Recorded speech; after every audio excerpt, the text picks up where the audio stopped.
The Adventures of Sherlock Holmes, the original and immortal stories of Sir Arthur Conan Doyle dramatised anew, with James West as Dr. Watson and Tom Hartley in the role of Sherlock Holmes. Many of the cases of Sherlock Holmes were private matters that made no stir outside the family circles involved, but the disappearance of Silver Blaze was a matter which set the whole country by the ears, for not merely had this horse, the favourite for the Wessex Cup, vanished for a week before the great race, but his trainer had also been tragically murdered.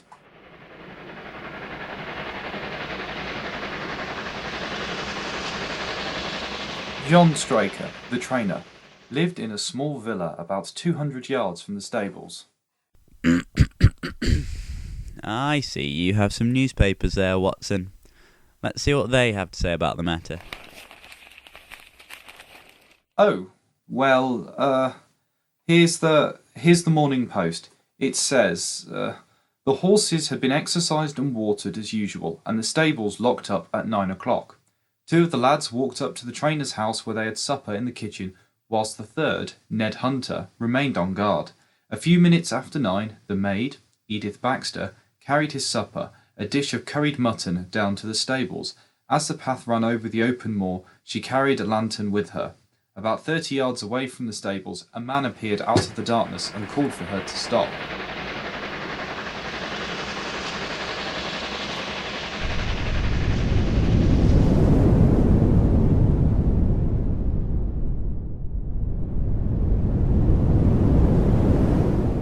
Excuse me, miss?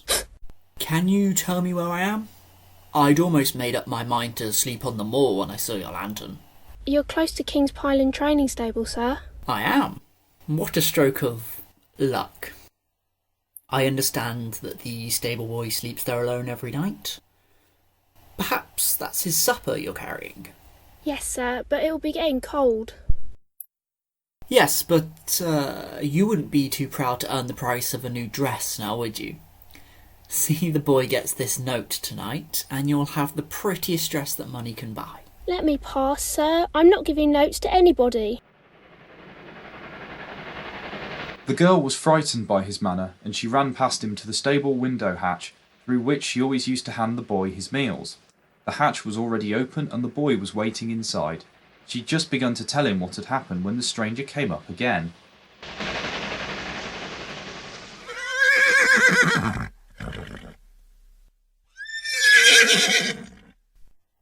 Good evening. I wanted to have a word with you. What business have you here? Business that may put something in your pocket. You've 2 horses in for the Wessex Cup, Silver Blaze and Bayard. Let me have the straight tip, and you wouldn't be the loser. Is it a fact that at the weights Bayard could give the other 100 yards? So you're one of them damn touts? Well, I'll show you how we serve them at King's Pyland. Just wait till I set the dogs free. Over! Over!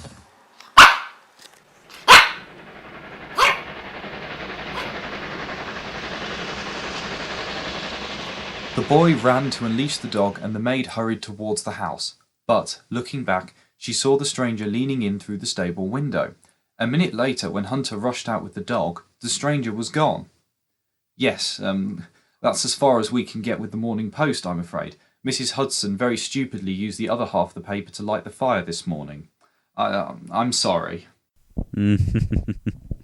Oh, no matter, my dear fellow. The Telegraph has also covered the occurrence very fully. I have it here. Hunter, on the return of his fellow grooms, sent a message up to the trainer, Straker, to tell him what had happened. Straker seems to have been vaguely uneasy about the matter, for although he'd been able to go to bed, he got up again at 1 o'clock in the morning, telling his wife that he was going down to the stable to see if all was well. He put on a mackintosh, for it was raining heavily, and left the house. Quite a wealth of detail, my dear Watson, and here I have the notes of Mrs. Straker's statement. After her husband had gone out, she went back to sleep again, and didn't wake until 7 o'clock in the morning. Finding him still absent, she called the maid, and they set off together for the stables. They found the door wide open. Inside, huddled on a chair, was Hunter in the state of complete stupor. The lads in the loft overhead had heard nothing all night, but the favourite stall was empty and there was no sign of the trainer. Hunter had obviously been drugged. Undoubtedly. So, Mrs. Straker and the maid left him and ran up to the moor to see whether Straker had merely taken the horse out for exercise, and so the murder was discovered. So, suppose you read me the rest of Mrs. Straker's statement? Oh, well, yes, here it is. Some quarter of a mile from the stables, Mrs. Straker and the maid found Straker's coat flapping from a furze bush. Immediately beyond there was a bowl-shaped depression on the moor, and at the bottom of this John Straker's body was found, his head shattered by a savage blow from some heavy weapon, wounded in the thigh, a long, clean cut evidently inflicted by some sharp instrument. Straker had obviously tried to defend himself, for in his left hand he grasped a red and black silk cravat, which was recognised by the maid as having been worn by the stranger who'd spoken to her outside the stables. Hunter, the stable boy, also identified it when he'd recovered from the effects of the drug. This was apparently powdered opium, which he had been put into his curried mutton. Now, that explains what the stranger was doing as he leant through the stable window. For the lads who had the same meal at the trainer's house were quite all right, so only one plate had been drugged. It goes on to say there was abundant proofs in the mud which lay at the bottom of the fatal hollow that the missing horse, Silver Blaze, had been there at the time of the struggle. Well, Watson, that has passed our little journey quite agreeably. And here we are at Tavistock.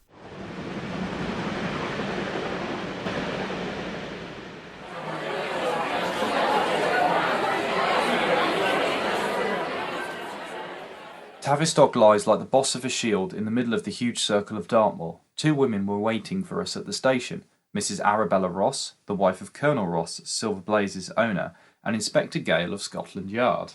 I'm delighted that you've come down, Mr. Holmes. The inspector here has done all that could possibly be suggested, but I wish to leave no stone unturned in trying to avenge poor Straker and recover my husband's horse. I trust that I may be able to assist you, madam. Has there been any fresh development? I'm sorry to say we've made very little progress. As you know, we've had no difficulty in tracing the stranger. He was well known in the neighbourhood. His name is Fitzroy Simpson, a man who's come down in the world, and lives by a little quiet and genteel bookmaking in the London clubs. His books show he was carrying bets up to £5,000 against the favourite. When confronted with the cravat, he turned very pale and was utterly unable to account for its presence in the hand of the murdered man. Of course, Straker himself was wounded, wasn't he? In the thigh. He may have wounded himself in the convulsed struggles which follow any brain injuries. Excellent, my dear Watson. It's more than possible, it's probable. In which case, one of the main points in favour of the accused disappears. A minute later, we were all seated in a comfortable landau and were rolling through the quaint old Devonshire town.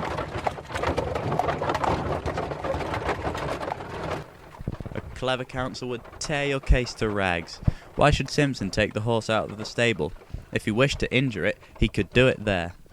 Has a duplicate key to the stable door been found in his possession? What chemist sold him the powdered opium? Above all, where could he, a stranger to the district, hide a horse? And such a horse as this. Tell me, what is his own explanation as to the note which he wished the maid to give to the stable boy? He says it was a £10 note, and one was found in his purse. Also, he's not a stranger to the district. He's twice lodged at Tavistock in the summer. The opium he probably brought with him from London. The key, having served its term, will be held away. As for the horse, he may well lie at the bottom of one of the pits or old mines upon the moor. What does he say about the cravat? He admits that it's his and says that he lost it. But a new element has been introduced into the case which may account for his leading the horse from the stables.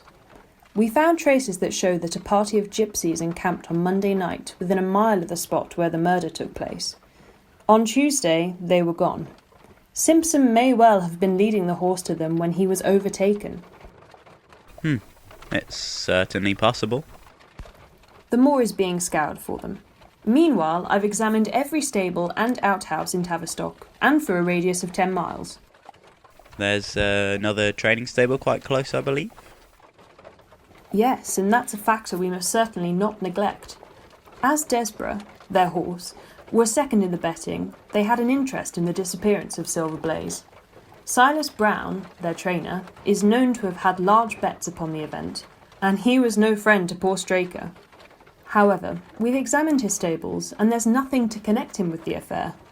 And nothing to connect Fitzroy Simpson with their interests? Nothing at all. Ah well, here we are. Our driver pulled up at a little red brick villa which stood by the road. Mrs. Ross asked Holmes whether he would like to go on to the scene of the crime. No. I think I prefer to stay here a little while and go into one or two questions of detail. Straker was brought back here, I suppose? Yes, he lies upstairs. The inquest is tomorrow. He's been in your service some years, Mrs. Ross? My husband has always found him an excellent servant. I presume you made an inventory of what he had in his pockets at the time of his death, Inspector? I have the things themselves, here, in the sitting room. Aha! Here they are. A box of matches, 2 inches of tallow candle, pencil case, a few papers, and the ivory-handled knife. Yes, a very singular knife. Watson? Surely in your line? It's what we would call a cataract knife. We use it for surgical purposes, including very delicate operations. A strange thing for a man to carry with him on a rough expedition. Why, it won't even shut up to go into his pocket. The tip was guarded by a cork which we found beside his body. His wife tells us that he kept it for some days on the dressing table and picked it up as he left the room. A poor weapon, but perhaps the best he could lay his hands on at the moment. And the papers? Hay dealer's accounts, this letter from Colonel Ross, and this dressmaker's account for £37.15, made out by Madame Leisure of Bond Street. May I see that bill, please? Certainly. It's made out to William Derbyshire. William Derbyshire? Mrs. Straker tells us he was a friend of her husband's, and that occasionally letters from him were addressed here. Had he been staying here then? Did Mrs. Straker know him? I gather not, but here is Mrs. Straker. Mr. Sherlock Holmes, Mrs. Straker. How do you do, sir? How do you do, Mrs. Straker? Surely we've met before, at a garden party in Plymouth recently. No, sir, you must be mistaken. Dear me, I could have sworn it. You wore a costume of dove-coloured silk with ostrich feather trimmings. Never had such a dress, sir. Oh, well, that settles it then. If you'll excuse me, sir, I'd like a word with Mrs. Ross. Of course. I'll be with you in a moment, Mr. Holmes. Oh, Inspector!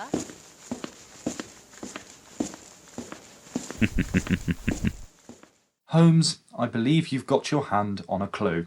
Oh, do you? As a matter of fact, I was just remembering a really excellent curry we once ate together in Soho.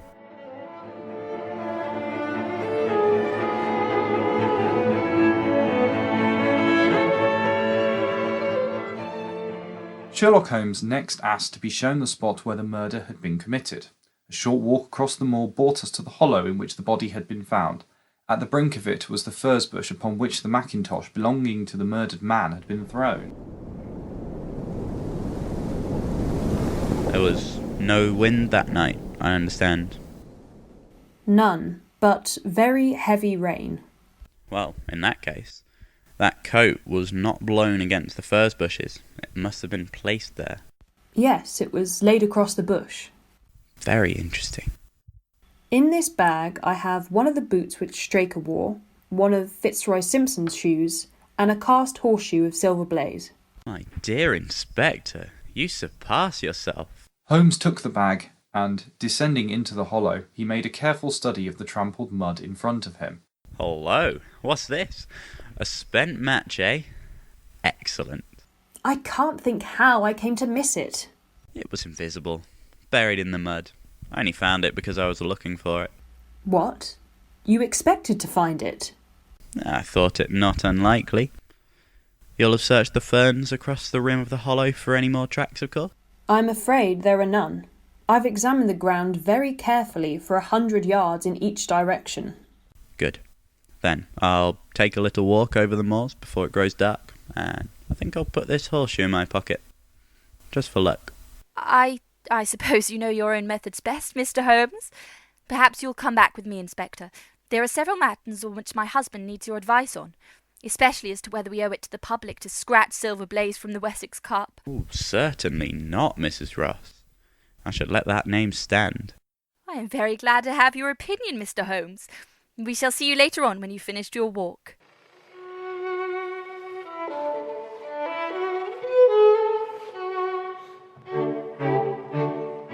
Mrs. Ross and the inspector went back to the villa, while Holmes and I walked slowly across the moor. We may leave the question of who killed John Straker for the moment, and confine ourselves to finding out what has become of the horse. Now, supposing he broke away during or after the tragedy, where could he have got to? Almost anywhere on Dartmoor, I should imagine. Oh dear, no. The horse is a gregarious animal. If left to himself, his instincts would have been either to return to King's Pyland, or to go on over to Capleton yonder. Why should he run wild upon the moor? As he's not at King's Pyland, he must be over there, at Capleton. Come along. We'd not far to go, and as we approached the gates of Capleton, we met a groom coming out of them. We don't want any loiterers around here. I only wanted to ask you a question. Would I be too early to see your master, Mr. Silas Brown, if I were to call here at 5 o'clock tomorrow morning? Oh, I bless you, sir. If anyone's about, it'll be him. He's always the first stirring. What's this, Dawson? No gossiping. Go on about your business. And you there, what the devil do you want here? 10 minutes talk with you, my good sir. Well, I've got no time to talk to every gadabout, and we don't want strangers here. Be off, or you may find a dog at your heels. One word in your ear, my friend. In your own interests. It's a lie, an infernal lie. Very good. Shall we argue about it here in public, or talk it over in your parlour? Or do I go to the police? It was 20 minutes before he returned.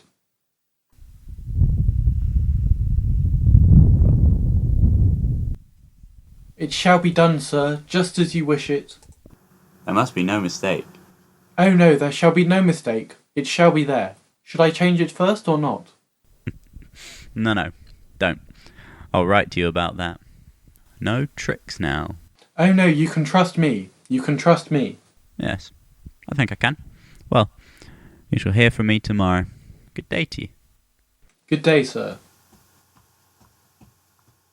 You see, Watson, a more perfect compound of the bully, coward and sneak than Master Silas Brown I've seldom met with. He has the horse, then? Oh, he tried to bluster it out, but I told him so exactly what his actions had been that morning, and he's convinced I was actually watching him. It was first down as usual, and seeing a strange horse wandering on the moor, he went out to it. When he recognised it as Silver Blaze from the white splash on his forehead, his first instinct was to return it to the King's Highland stable, which he set out to do. But then he realised that if the horse could only be hidden until after the Wessex Cup, his own horse Desborough would almost certainly win. So he changed his mind, turned back halfway, and brought Silver Blaze down to his own stables. But I thought his stables had been thoroughly searched. Oh, an old horse faker like him has many a dodge. Ah, but aren't you afraid to leave the horse in his power now, since he has every interest in injuring it? My dear fellow, he'll guard it like the apple of his eye. He knows that his only hope of mercy is to produce it safely at the racetrack for the Wessex Cup. Made that perfectly clear to him. But I have a little trick to play on Mrs. Ross, so neither of us, please, for the present, will say anything to him about the horse. Well, certainly not, if you wish. And of course, this is all quite a minor matter compared with the question of who killed John Straker. And you will devote yourself to that in the meantime? On the contrary, we'll both go back to London by the night train. I was thunderstruck by my friend's words. We'd only been a few hours in Devonshire. That he should give up an investigation which he had so brilliantly begun was quite incomprehensible to me. Not one word more could I draw from him until we were back at the trainer's house, where Mrs. Ross and the inspector were waiting for us. My friend and I returned to town by the midnight express. We've had a charming little breath of your Dartmoor air. So you despair of arresting the murderer of poor Straker? There are certainly grave difficulties in the way. I have every hope, however, that your horse will be at the racetrack next Tuesday, and I beg that you will have your jockey in readiness. Oh, may I take this photograph of John Straker back with me to town? Well, Inspector, I'm rather disappointed in our London consultant. I don't see that we're any further than when he came. At least you have his assurance that your horse will run next week. Yes, I have his assurance. I should prefer to have my horse. We went outside. Goodbye, Mrs. Ross. I hope to see you at the Wessex Cup and Silver Blaze. Goodbye, Inspector. But, Mr. Holmes, isn't there any point to which you would wish to draw my attention? To the curious incident of the dog in the night time. The dog did nothing in the night time. That was the curious incident.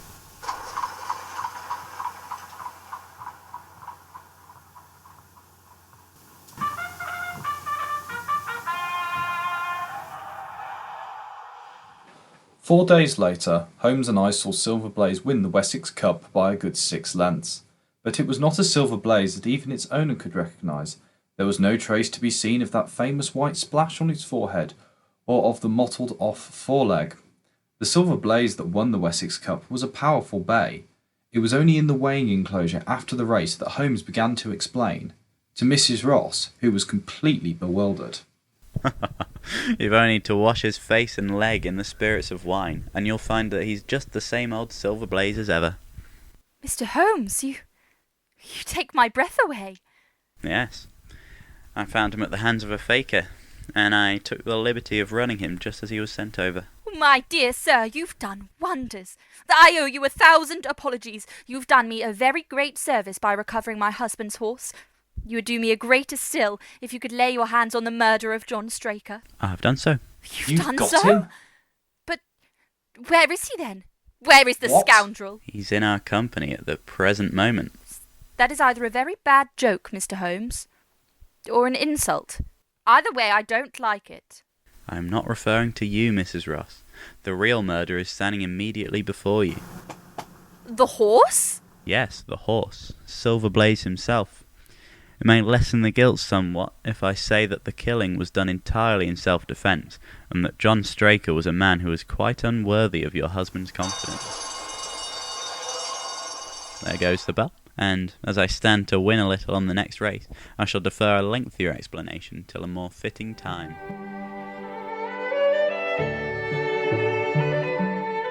It was not until we were on our way back to London that Holmes would get down to these explanations despite the impatience of both Mrs. Ross and myself. I must confess that even I suspected Fitzroy Simpson myself for a time. It was only when I reached the trainer's house that the immense significance of the curried mutton occurred to me. The curried mutton? You mean when you mentioned our Soho meal? Exactly. Powdered opium has a disagreeable and perceptible flavour.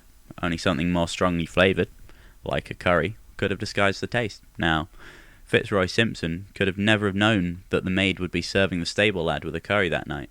The only people who could have known that were the people in the house. So, who could have taken advantage of the fact? Then there was the silence of the dog when the horse was taken from the stable. It failed to bark because it knew who the intruder was.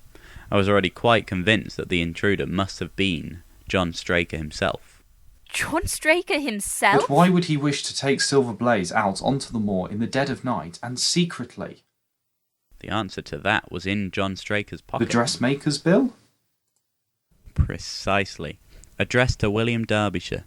That set me thinking. Perhaps John Straker was leading a double life.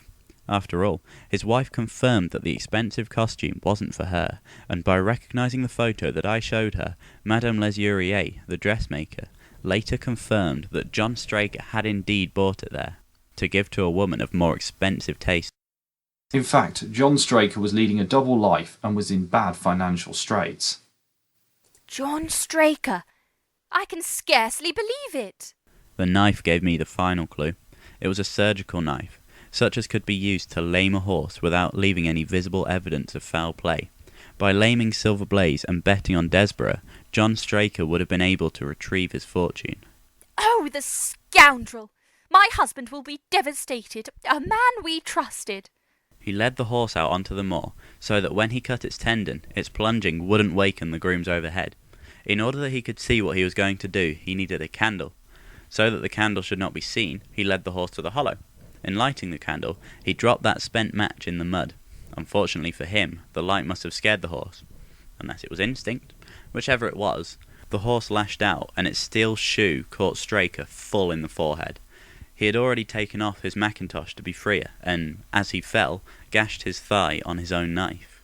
But, my dear Mr. Holmes, you might have been there. Wonderful! And the cravat, Fitzroy Simpson's, which was in the dead man's hand? Simpson said that he had lost it. No doubt he did. Straker must have found it and picked it up, perhaps with the idea of using it to secure the horse's leg.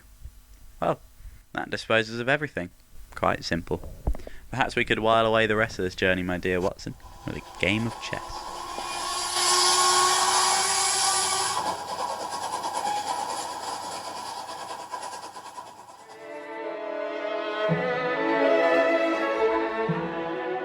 You have been listening to The Adventures of Silver Blaze, a Sherlock Holmes story written by Arthur Conan Doyle.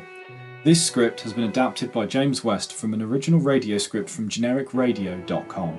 The cast are as follows: Tom Hartley as Sherlock Holmes, James West as Dr. Watson, Molly Ives as Mrs. Ross, Katie Siggs as Inspector Gale, Alex Gowers as the Stranger, William West as Silas Brown, Pascal Vogiaridis as Announcer, Martin Cafolla as Boy and Groom, and Nicole Wardle as Mrs. Straker and the Maid.